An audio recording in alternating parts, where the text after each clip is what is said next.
जी नमस्कार, स्वागत है आप सभी का शिक्षा मित्र क्लासेस के यूट्यूब चैनल पर। मेरा नाम है गौतम और करेंगे बेटा आज की क्लास में हम स्टार्ट पीजीटी कॉमर्स अकाउंटेंसी, जो कि बेटा बहुत महत्वपूर्ण पार्ट लगता है किसके लिए, बीपीएससी 3.0 के लिए। यानी कि जितने भी हमें बीपीएससी के भी पीछे एग्जाम्स हुए हैं वहाँ पे बेटा अकाउंटेंसी का एक पर्टिकुलर एग्जाम होता है, ठीक है। साथ ही बेटा DSSB, UPTGT, PGT, HPSC, AMRS, KVS, आपके जितने भी पीजीटी कॉमर्स के एग्जाम्स हैं वहां पर आपको अकाउंटेंसी देखने को मिलेगा ही मिलेगा। तो फिलहाल आज की क्लास में हम बात करने जा रहे हैं किसकी, अकाउंटेंसी की। तो करते हैं बेटा आज के सेशन को स्टार्ट, ठीक है। वीडियो को लाइक, शेयर और चैनल को सब्सक्राइब करना ना भूलिएगा अगर आप हमारे चैनल पर न्यू हैं तो, ठीक है। साथ ही बात करें बेटा आज के पहले पर्सन की, तो प्रथम क्वेश्चन आपके सामने नजर आएगा क्या, when the invest money, ठीक है, when the owner invest money in the business, it is recorded as liability, it is recorded as liability of the business to owner। अब यहाँ पे अगर कोई भी बेटा ओनर है, बिजनेस में पैसा इन्वेस्ट करता है और उस पैसे को इन्वेस्ट करते हैं तो वो हमारे बिजनेस के लिए क्या बन जाता है, एक लायबिलिटी बन जाता है, ठीक है। जो पैसा बेटा बिजनेस में इन्वेस्ट हुआ उसको हम लोग क्या बोलते हैं, कैपिटल बोलते हैं। और सर कैपिटल हमारे लिए क्या होती है, एक तरीके से सर इंटरनल लायबिलिटी का पार्ट है। किसका पार्ट है बेटा, इंटरनल लायबिलिटी। अब इसे इंटरनल लायबिलिटी क्यों कहा गया, क्या मनी मेजर कंसेप्ट में ऐसा बोला गया, या फिर सर कंजर्वेटिज्म में, कंसिस्टेंसी में, या फिर हिस्टोरिकल कॉस्ट कंसेप्ट में, या फिर सर नन ऑफ दीज, इसमें से कोई भी नहीं जी, चलेगा। तो यहाँ पर बेटा देखा जाए तो यहाँ पर सही जवाब इसका क्या होना चाहिए। अब देखो ना, जो बिजनेस है और जो ओनर है उसको हम दोनों को ही क्या मानते हैं, एक अलग एंटिटी मानते हैं ना। तो आपके पास एक कंसेप्ट निकल के आता है सेपरेट लीगल एंटिटी। क्या निकल के आता है बेटा, सेपरेट लीगल एंटिटी। यानी कि sir every business has a separate legal entity, जो कि आपके ओनर को आपके बिजनेस से क्या करता है बेटा, अलग करता है। तो यहाँ पर कहीं आपको सेपरेट लीगल एंटिटी कंसेप्ट नजर आ रहा है, सर नहीं आ रहा। ना तो मनी मेजर कंसेप्ट है, ना कंजर्वेटिज्म है, ना कंसिस्टेंसी, और ना ही आपका हिस्टोरिकल कॉस्ट कंसेप्ट है। तो यहाँ पे बेटा राइट आंसर क्या होगा, none of these. Right answer क्या होगा बेटा यहाँ पर, नन ऑफ दीज होगा, ठीक है। चलिएगा तो नेक्स्ट क्वेश्चन की ओर बढ़े बेटा, और नेक्स्ट क्वेश्चन आपके पास सामने ये हाजिर है क्या, the concept of conservatism refers to taking into account only cash profit, only profit realized and all possible losses, more than one of the above, या फिर sir none of the above। अब यहाँ पे बेटा दो कंसेप्ट है, एक बात कर रहा है किसकी, आपके कंजर्वेशन की, जो कि कहता है कि प्रॉफिट को रियलाइज करो, ऑल और पॉसिबल लॉसेस की बात करो, या फिर ओनली कैश प्रॉफिट की बात की जाए, या फिर सर ओनली प्रॉफिट रियलाइज की बात की जाए, या फिर सर इनमें से एक से अधिक होगा, या फिर सर इनमें से कोई भी नहीं। तो भैया यहाँ पे समझने की बात बड़ा इतनी है कि जो कंजर्वेटिज्म आपका कंसेप्ट है, जो कंजर्वेशन कंसेप्ट है, वो क्या कहता है कि भैया जितने भी आपके आने वाले एंटीसिपेटेड लॉसेज हैं, ठीक है ना बेटा, क्या है बेटा, एंटीसिपेटेड लॉसेज जो हैं, यानी कि जो भविष्य में हमें लॉस हो सकते हैं, ठीक है वो, और साथ में जो प्रॉफिट आपको रियलाइज्ड हो चुका है। ऐसा नहीं कि सर मुझे आने वाले समय में गेन होगा, आने वाले समय में मुझे प्रॉफिट होगा, तो उसकी बात यहाँ पर नहीं की गई है। बात किसकी की जाती है, ओनली कि सर हमारे पास जितना भी प्रॉफिट है वो कितना रियलाइज्ड हुआ, साथ में आकस्मिक loss. Option number C is the right answer, ठीक है जी। क्लियर हुई इतनी बात, हाँ जी बेटे। नेक्स्ट है हमारे पास बेटा अगला क्वेश्चन, वो है ये, which of the following is a correct equation. इसमें से कौन सी इक्वेशन यहाँ पर आपके सामने करेक्ट होने वाली है, ठीक है। तो बेहतरीन तरीके से इसका जवाब दीजिएगा। लिखा है बेटा क्या, closing capital is equal to opening capital plus additional capital minus drawings plus profit, minus drawings plus profit. दूसरा बेटा आपके पास क्या है, दूसरा है बेटा आपके पास क्या, opening capital is equal to closing capital plus drawings minus additional capital plus losses, या फिर सर बात करें opening capital is equal to closing capital plus drawings minus additional capital minus revenue plus expenses. और आपके options हैं बेटा क्या, first second third, first and second, only second, more than one of the above, या फिर sir none of the above, या फिर sir none of the above. जी बताएं क्या होगा यहाँ पर सही जवाब। देखो बेटा, तब हम क्लोजिंग कैपिटल कैलकुलेट करें तो ओपनिंग कैपिटल में एडिशनल कैपिटल प्लस करना पड़ेगा, सर डेफिनेटली करना पड़ेगा। क्या सर ड्राइंग्स को उसमें से माइनस करना पड़ेगा, सर ऑब्वियस सी बात है करना पड़ेगा। और प्रॉफिट को प्लस करना पड़ेगा। तो पहली स्टेटमेंट तो यहाँ पे क्या है, सही है। अब बात की जा रही है बेटा ओपनिंग कैपिटल निकालने की, ठीक है। तो ओपनिंग कैपिटल का मतलब क्या हो गया, मैं इसी ओपनिंग कैपिटल को इसी पोजीशन पे रखूं और बोलूं क्लोजिंग कैपिटल में ड्राइंग्स प्लस कर दो, हाँ सर प्लस हो रहा है। सर एडिशनल कैपिटल माइनस कर दो, सर हो रहा है। लॉसेस को सर वहां पे क्या कर दो, प्लस कर दो, क्योंकि प्रॉफिट तो माइनस होंगे। तो बेटा ये स्टेटमेंट भी यहाँ पे क्या हो जाएगी, सही हो जाएगी। आगे चलते बेटा, opening capital is equal to closing capital में ड्राइंग सर प्लस कर दी जाए, जी सर, एडिशनल कैपिटल माइनस कर दी जाए, रेवेन्यू को माइनस कर दिया जाए, एक्सपेंस को प्लस कर दिया जाए, तो ये भी स्टेटमेंट यहाँ पे क्या है बेटा, सही होगी। तो आपके पास यहाँ पे जवाब क्या आएगा सर, ऑप्शन नंबर ए, पहली दूसरी और तीसरी तीनों ही स्टेटमेंट यहाँ पर क्या है बेटा, करेक्ट है। तीनों ही स्टेटमेंट बेटा यहाँ पर क्या है आपके लिए करेक्ट होने वाली हैं। तो ऑप्शन क्या हो जाएगा यहाँ पे ए। क्लियर है इतनी बात, कोई दिक्कत चिंता भय परेशानी तो बताइएगा। हाँ जी चलिएगा, तो यहाँ तक बेटा पॉइंट क्लियर हो गया। अगले क्वेश्चन की ओर बढ़ते हैं। नेक्स्ट क्वेश्चन है बेटा क्या, डिस्काउंट रिसीव्ड आर। अब जो डिस्काउंट आप रिसीव करते हैं buyer of goods granted discount by seller. Discount received का मतलब क्या है कि buyer of goods granted discount by seller, ठीक है, या फिर deduct when we receive cash, when we receive cash, या फिर given by us, given by us when we sell goods on credit. देखो बेटा अगर हम गुड्स क्रेडिट पे बेचेंगे तो ये तो हमें मिलने वाला है नहीं, ठीक है। उस केस में तो हम क्या करेंगे, डिस्काउंट अलाउड करेंगे। क्या करेंगे, डिस्काउंट को अलाउ किया जाएगा। ओके, फिर क्या आता है, discount received are buyer of, ठीक है, discount received are buyer of goods. जो गुड्स का बायर है वो डिस्काउंट देता है किसको, बाय सेलर को, ठीक है। किसको मिलता है, सामान खरीदने वाले को विक्रेता द्वारा छूट दी गई है। हाँ जी ये बात तो सही है, लेकिन इसको हम माइनस करते हैं जब आपको क्या रिसीव होता है बेटा, कैश रिसीव होता है, ठीक है। अब यहाँ पे आपको ये नहीं बोला गया, ये नहीं बोला गया कि डिस्काउंट रिसीव्ड इन कैश है, ठीक है, या फिर बेटा ये यहाँ पे क्या है कि आपके लिए क्या दे रखा है, कैश डिस्काउंट ट्रेड डिस्काउंट, ऐसा कुछ मेंशन यहाँ पे है नहीं, ठीक है। दूसरी बात, हम ट्रेड डिस्काउंट को कभी भी यहाँ पर रिकॉर्ड करते नहीं है, ठीक है। ट्रेड डिस्काउंट को कभी भी रिकॉर्ड हम यहाँ पे करते नहीं है। अब क्वेश्चन की अकॉर्डिंग चलें, ठीक है, क्वेश्चन के अकॉर्डिंग चलें तो क्वेश्चन ने क्या बोला कि buyer of goods granted discount by the seller, ठीक है। हाँ, बायर ऑफ गुड्स को ग्रांट कौन देगा, सेलर देगा। हाँ जी ये बात तो सही है। जिस रिसीव करने का मतलब क्या है, हमें रिसीव होगा, किसने दिया होगा, सेलर ने दिया होगा जी। Deduct when we receive cash, जब हम कैश को रिसीव करेंगे तो उसको डिडक्ट कर देंगे, भैया हम तो पे करेंगे। अगर हम डिस्काउंट रिसीव्ड कर रहे हैं तो हमें तो कैश पे करना पड़ेगा ना, ठीक है। क्या करना पड़ेगा, deduct when we cash receive cash, नहीं सर।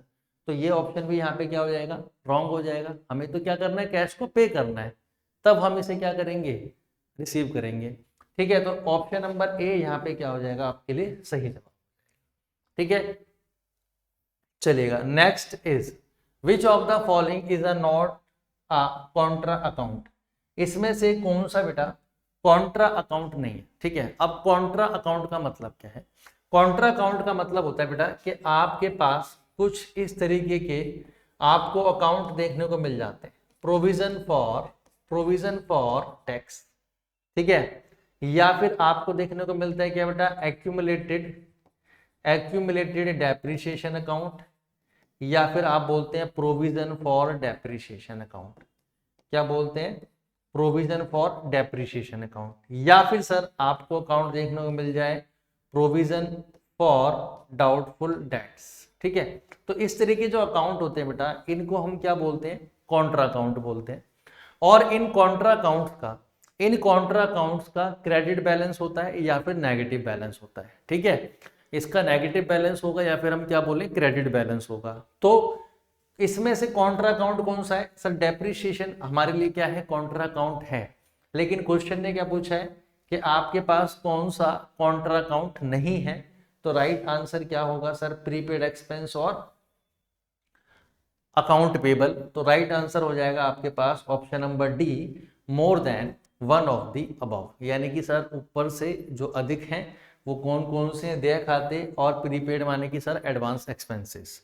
तो यहाँ पे बेटा सही जवाब क्या है, option number D is the right answer. चलेगा नेक्स्ट, लिखा है बेटा sincerity loyalty are not recorded in the books of accounts because it is not related to accounting concept. वो आपका मनी मेजर कंसेप्ट है, कंजर्वेटिज्म कंसेप्ट है, historical cost concept है, none of these है, या फिर बेटा कंसिस्टेंसी है।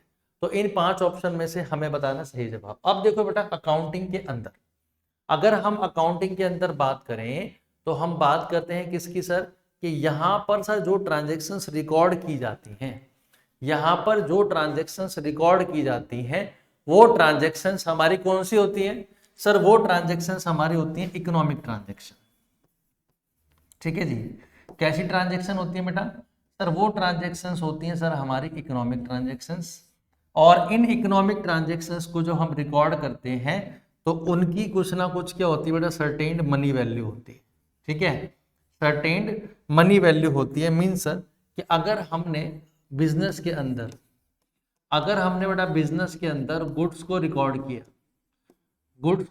किया, तो उसकी गुड्स की कोई सर्टेन वैल्यू होगी, जी सर अवश्य होगी।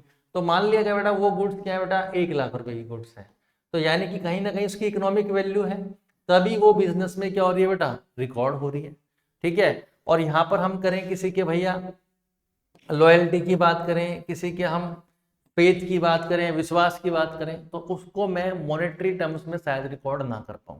ठीक है, डेट्स बाय यहाँ पर बेटा आंसर क्या होगा, मनी मेजर कंसेप्ट। क्या होगा, मनी मेजर कंसेप्ट सर, कि ऐसा कंसेप्ट जिसके अकॉर्डिंग हम सिंसियरिटी और लॉयल्टी को तभी रिकॉर्ड करेंगे जब वो किसकी टर्म्स में होती है, इन दी टर्म्स ऑफ मनी में रिकॉर्ड की जाती है। ओके, कंजर्वेटिज्म पीछे बेटा हम पढ़ चुके हैं कि सर ऐसा कंसेप्ट जहां पर हम किसकी बात करते हैं, प्रोविजंस की बात करते हैं, अपने स्टॉक्स की बात करते हैं, ठीक है, एंटिसिपेटेड लॉसेस की बात करते हैं। ओके जी सर, कंसिस्टेंसी कंसेप्ट बेटा जहां पर हम क्या बोलते हैं सर, कि हम बिजनेस में कोई भी अजम्पशन, कोई भी मेथड जो हम फॉलो करते हैं उसको कंटिन्यू दर आफ्टर दर उसको हम क्या करते हैं, उसको एक साथ हर साल के बाद उसको यूज करते रहते हैं। ठीक है, हिस्टोरिकल कॉस्ट कंसेप्ट बेटा कहता है कि जहां पर हम क्या करते हैं, अपनी असेट्स को, ठीक है, उनकी बुक वैल्यू के साथ क्या करते हैं, रिकॉर्ड करते हैं, तो क्या होती है वो हिस्टोरिकल कॉस्ट कंसेप्ट की बात करता है। चलेगा, तो राइट आंसर बेटा इस क्वेश्चन के लिए क्या था, option number A. Next is the debts which are to be repaid within a short period year or less are known as. ठीक है, ऐसे डेट्स जिसको हम बेटा क्या करते हैं, are to be paid within a short period, यानी कि 1 साल से कम के लिए। ठीक है, लेस देन 1 ईयर। ठीक है, लेस देन 1 ईयर, तो ऐसे डेट्स को हम लोग क्या बोलें, तो करंट लाइबिलिटीज बोलें, फिक्स लाइबिलिटीज बोलें, कंटीजेंट लाइबिलिटीज बोलें, या फिर sir all of the above बोलें। ठीक है, अब हम यहाँ पे जानते हैं बेटा क्या, कि ये हमारी शॉर्ट टर्म लाइबिलिटीज की बात कर रहा है, ये हमारी शॉर्ट टर्म लाइबिलिटीज की बात कर रहा है। तो शॉर्ट टर्म लाइबिलिटीज के अंदर हम किसकी बात करते हैं बेटा, करंट लाइबिलिटी की बात करते हैं। तो राइट ऑप्शन तो यहाँ पे आप सभी को नजर आ रहा होगा क्या सर, ऑप्शन नंबर ए, करंट लाइबिलिटीज। ठीक है, फिक्स लाइबिलिटी की बात करूं बेटा तो ये क्या है, हमारी लॉन्ग टर्म लाइबिलिटी। क्या है बेटा, लॉन्ग टर्म लाइबिलिटी है जिसका पीरियड क्या होगा, 1 साल से अधिक होगा। ठीक है, और उससे ज्यादा भी हो सकता है।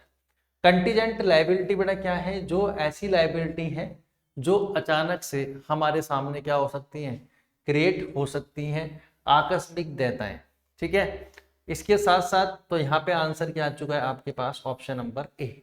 चलेगा, next question is purchase a goods of ₹80,000 for a cash received cash discount 8,000 would be enter on the 3 column cash book on debit side, credit side, no entry is made, more than one of the above, या फिर sir none of the above, या फिर sir none of the above. देखो बेटा, अब यहाँ पर आपने गुड्स खरीदी और गुड्स खरीदिए तो आपको क्या रिसीव हो रहा है सर, डिस्काउंट रिसीव हो रहा है। ठीक है जी, हाँ जी sir. Would be enter on the 3 column cash book, अब 3 कॉलम कैश बुक की बात करता है तो वहां पर आपको डिस्काउंट डेबिट होगा, क्रेडिट होगा, या कोई एंट्री नहीं होगी। अब यहाँ पे बेटा क्वेश्चन ने स्पेशली मेंशन किया है 3 कॉलम कैश बुक, तो 3 कॉलम कैश बुक के अंदर, 3 कॉलम कैश बुक के अंदर बेटा आपको डेट, पर्टिकुलर, आपको डिस्काउंट, कैश और बैंक तीनों अमाउंट मिल जाएंगे। डिस्काउंट, कैश और बैंक तीनों ही ट्रांजैक्शंस बेटा यहाँ पर आपको नजर आ जाएंगी। तो इन दिस केस आपको क्या करना है, ध्यान रखना है कि अगर आपको डिस्काउंट रिसीव्ड हुआ है, क्या हुआ है बेटा, आपको डिस्काउंट क्या हुआ है, रिसीव हुआ है, और जो डिस्काउंट रिसीव होता है वो किस नेचर का होता है बेटा, क्रेडिट नेचर का। और अगर हम डिस्काउंट अलाउड की बात करते हैं, अगर हम डिस्काउंट अलाउ की बात कर दें तो ये किस नेचर का हो जाएगा सर, डेबिट नेचर का। तो यहाँ पर आपने बोला रिसीव कैश डिस्काउंट, तो भैया ये कहाँ जाएगा बेटा, credit side of the cash book. ठीक है, credit side of the cash book, यानी कैश बुक के क्रेडिट साइड में इसको ट्रांसफर कर दीजिएगा। ठीक है जी, चलेगा। तो ऑप्शन नंबर यहाँ पे क्या है बेटा, बी। ऑप्शन नंबर यहाँ पे क्या है, बी। अगर बेटा आप डिस्काउंट अलाउड करते, that is transfer to debit side of profit and loss account, वैसे ही बेटा यहाँ पर क्या होता है, debit side of cash, debit side of cash book. जिस तरीके से प्रॉफिट एंड लॉस अकाउंट में उसको हम डेबिट करते हैं, वैसे ही कैश बुक में भी अगर डिस्काउंट अलाउड होगा तो डेबिट, रिसीव होगा बेटा तो क्रेडिट। ओके, डन है इतनी बात जी सर, चलिएगा। Next is if we take goods for own use we should, अगर हम बेटा गुड्स को अपने खुद के पर्पस के लिए यूटिलाइज करते हैं तो फिर हमें क्या करना चाहिए, डेबिट करना चाहिए ड्रॉइंग्स अकाउंट और क्रेडिट करना चाहिए परचेज अकाउंट। डेबिट करना चाहिए बेटा ड्रॉइंग्स अकाउंट, क्रेडिट करना चाहिए स्टॉक अकाउंट। डेबिट करना चाहिए सेल्स अकाउंट, क्रेडिट करना चाहिए स्टॉक अकाउंट। डेबिट करना चाहिए परचेज अकाउंट, क्रेडिट करना चाहिए ड्रॉइंग्स अकाउंट। तो क्या होगा यहाँ पर, सही आंसर बताइएगा। अब देखो, जब भी हम बिजनेस से गुड्स को निकालते हैं अपने खुद के यूज के लिए, ठीक है, किसके यूज के लिए निकालते हैं, खुद के यूज के लिए जब भी निकालेंगे बेटा तो एंट्री क्या होगी बेटा, वहां पे आपकी ड्रॉइंग्स अकाउंट डेबिट जी, ड्रॉइंग्स अकाउंट डेबिट टू। अब यहाँ पे बेटा अगर मैं पैसा निकालता तो बात आती किसकी, कैश की, लेकिन जब भी मैंने बेटा गुड्स निकालेंगे तो बात आएगी किसकी, परचेज अकाउंट की। किसकी बात आएगी बेटा, परचेज अकाउंट की। तो फर्स्ट एंट्री आपको नजर आ रही होगी, ड्रॉइंग्स अकाउंट डेबिट होगा, परचेज अकाउंट यहाँ पे क्या हो जाएगा, क्रेडिट। तो राइट ऑप्शन आएगा आपके पास क्या बेटा, option number A, option number A जी, चलेगा। The revenue and expenses of a company displayed in which statement, balance sheet, cash flow, income statement, या फिर sir none of the above, इनमें से सर कोई नहीं, इनमें से सर कोई भी नहीं। The revenue and expenses of a company are displayed in which statement, इनमें से कौन सी स्टेटमेंट में आपका रेवेन्यू और एक्सपेंसेस को शो किया जाता है। ठीक है, तो सिंपल सी बात है सर, जो बैलेंस शीट है वो हमें क्या दिखा रही है बेटा, हमारी असेट्स और लाइबिलिटीज को शो करती है। ठीक है, असेट्स एंड लाइबिलिटीज को शो करती है। जो सर कैश फ्लो स्टेटमेंट है, ये जो कैश फ्लो स्टेटमेंट है सर, ये कहीं ना कहीं हमारे बिजनेस के इनफ्लो, ठीक है बेटा, इनफ्लो और आउटफ्लो को दर्शाती है। किसको दर्शाती है बेटा, इनफ्लो और बिजनेस के आउटफ्लो, यानी कितना पैसा बिजनेस में आ रहा है और कितना पैसा बिजनेस से गया है ये उसको दर्शाती है। ठीक है जी। साथ ही बेटा बात करें इनकम स्टेटमेंट, तो इनकम स्टेटमेंट को हम क्या बोलते हैं? Profit and loss statement. क्या बोलते हैं बेटा? Profit and loss statement. ये हमें बताती है कि भैया हमारे पास कितना कितना हमारे पास प्रॉफिट है और क्या है बेटा, साथ में लॉस है। ठीक है जी। तो एक्सपेंसेस और रेवेन्यू की बात की जाएगी तो हम इनकम स्टेटमेंट की बात करेंगे। ऑप्शन नंबर सी हमारे पास क्या होगा भाई? सही जवाब जी। ऑप्शन नंबर सी बेटा क्या होगा हमारे पास? राइट आंसर जी। चलिएगा, नेक्स्ट है बेटा हमारे पास question, what type of balance do revenue account है? जो हमारे पास रेवेन्यू अकाउंट है उनका जो बैलेंस है वो कैसा होता है? कॉन्ट्रा होता है, क्रेडिट होता है, डेबिट होता है, या फिर sir all of the above? या फिर sir all of the above? जी बताइएगा क्या होगा इसका सही आंसर? जी क्या होगा इसका सही आंसर? अब देखो बेटा, अगर हम टाइप्स ऑफ अकाउंट की बात करें, अगर हम किसकी बात करें? टाइप्स ऑफ अकाउंट की बात करें जी, अगर टाइप्स ऑफ अकाउंट की बात करें तो यहाँ पे आपको देखने को क्या मिलेगा? यहाँ पे देखने को मिलेगा सर कि जो हमारे पास असेट्स हैं, जो हमारे पास असेट्स हैं वो किस नेचर की है बेटा? डेबिट नेचर की है। सर इंक्रीज होगा तो डेबिट, डिक्रीज होगा तो सर क्रेडिट। साथ में बेटा अगर हम लाइबिलिटीज की बात करें, लाइबिलिटीज की बात करें तो लाइबिलिटीज का नेचर आपको नजर आएगा बेटा क्रेडिट। ठीक है, और इस क्रेडिट नेचर पे आप क्या बोलेंगे कि सर इंक्रीज होगा तो क्रेडिट और डिक्रीज होगा तो सर डेबिट। साथ ही बेटा एक्सपेंस की बात की जाए तो सर एक्सपेंस इंक्रीज होंगे तो डेबिट और डिक्रीज होंगे तो क्रेडिट, क्योंकि इनका नेचर भी क्या है बेटा? डेबिट नेचर का है। साथ में बेटा बात की जाए आपकी रेवेन्यू की, तो रेवेन्यू की जब हम बात करते हैं बेटा तो ये भी किस नेचर का माना गया है? क्रेडिट नेचर का।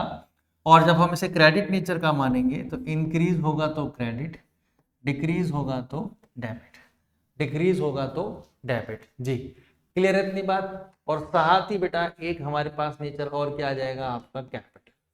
तो कैपिटल की जब आप बात करेंगे तो इंक्रीज करेंगे बेटा तो इसे क्रेडिट, डिक्रीज करेंगे तो बेटा डेबिट, बिकॉज ऑफ ये भी किस नेचर का है?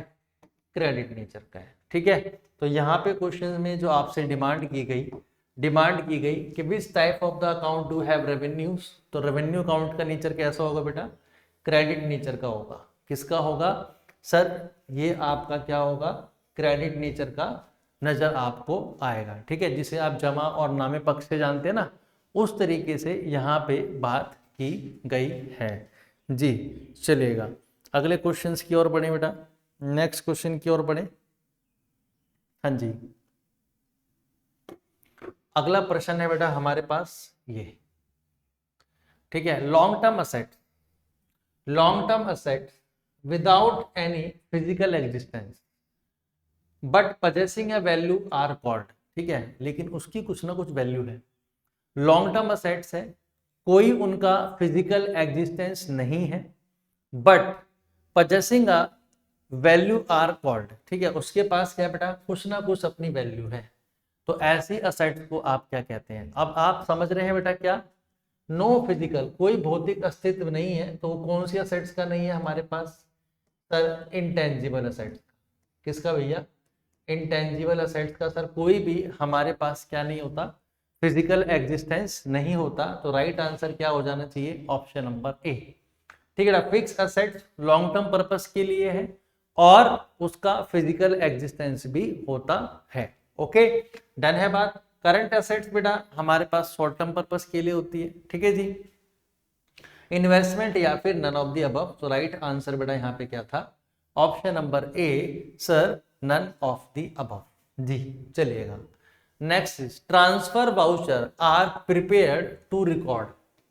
Transfer voucher are prepared to record. Transfer voucher को हम क्यों रिकॉर्ड करते हैं? ठीक है, ट्रांसफर वाउचर को हमें रिकॉर्ड करना है किसके लिए? आपकी कैश ट्रांजैक्शंस के लिए, नॉन कैश ट्रांजैक्शंस के लिए, बोथ ए एंड बी, या फिर sir none of the above, इनमें से कोई नहीं। अब ध्यान से सुनिएगा, देखो बेटा हमारे पास अगर ट्रांसफर वाउचर की बात आई है, किसकी बात आई है, ट्रांसफर वाउचर की बात आई है, तो हमारे पास जो वाउचर हैं उन वाउचर्स में अगर हम नाम लिखते हैं तो किसका लिखते हैं, आपके अकाउंटिंग वाउचर्स का। ठीक है, और अकाउंटिंग वाउचर की जब बेटा हम लोग बात करते हैं तो इस अकाउंटिंग वाउचर में दो तरीके के आपको वाउचर नजर आएंगे मेनली। एक तो होगा बेटा आपका डेबिट वाउचर और एक होगा बेटा आपका क्या, क्रेडिट वाउचर। इसके साथ साथ बेटा आपके पास आता है क्या, नॉन कैश वाउचर। ठीक है, क्या आता है बेटा, नॉन कैश वाउचर, जिसको आप क्या बोलते हैं, ट्रांसफर वाउचर के नाम से भी जानते हैं। किसके नाम से जानते हैं, ट्रांसफर वाउचर के नाम से जानते हैं, जहां पर हम रिकॉर्ड नहीं करते, जहां पर हम रिकॉर्ड नहीं करते किसको, कैश ट्रांजेक्शन को, वहां पर हम किसकी बात करते हैं बेटा, नॉन कैश ट्रांसफर की। और साथ में आपके पास क्या आ जाएगा वहां पे, ट्रांसफर वाउचर।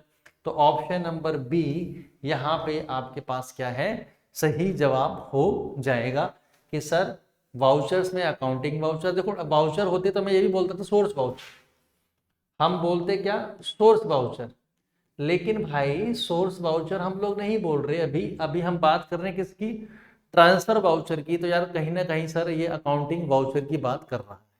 ओके, डन है जी, चलेगा। तो ये क्लियर हो गया बेटा, cash voucher, non cash voucher, debit voucher, credit voucher, या फिर आपका आ गया बेटा क्या, नॉन कैश वाउचर। क्लियर है भाई इतनी बात, हाँ जी, हाँ जी, चलिएगा नेक्स्ट क्वेश्चन की ओर बढ़े बेटा।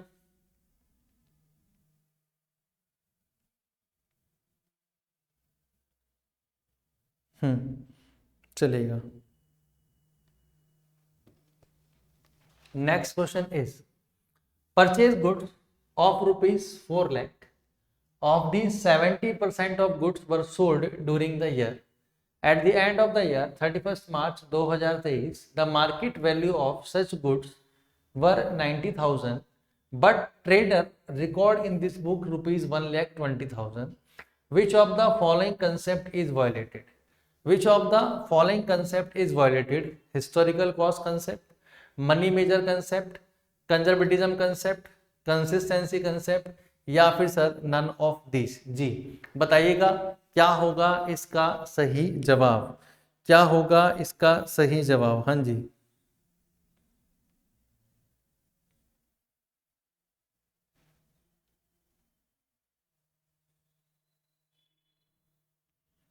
जी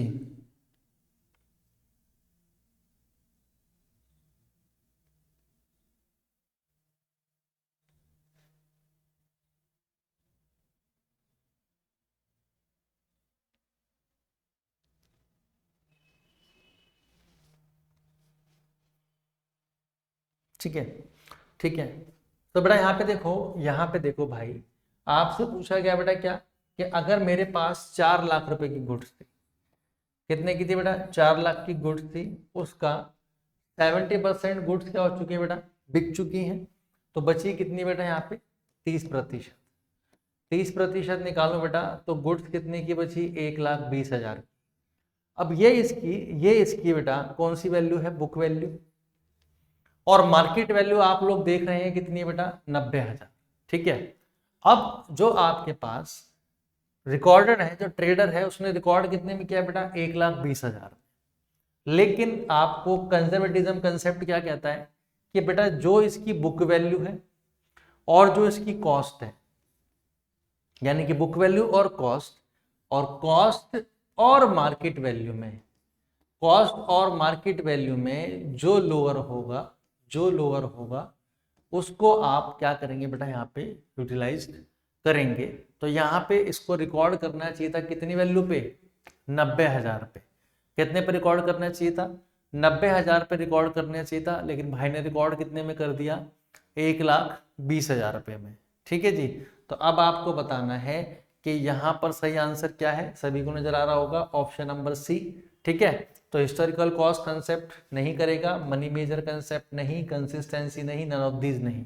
ठीक है, तो यहाँ पे बड़ा सही जवाब क्या है, कंजर्वेटिज्म। ठीक है जी, चलेगा।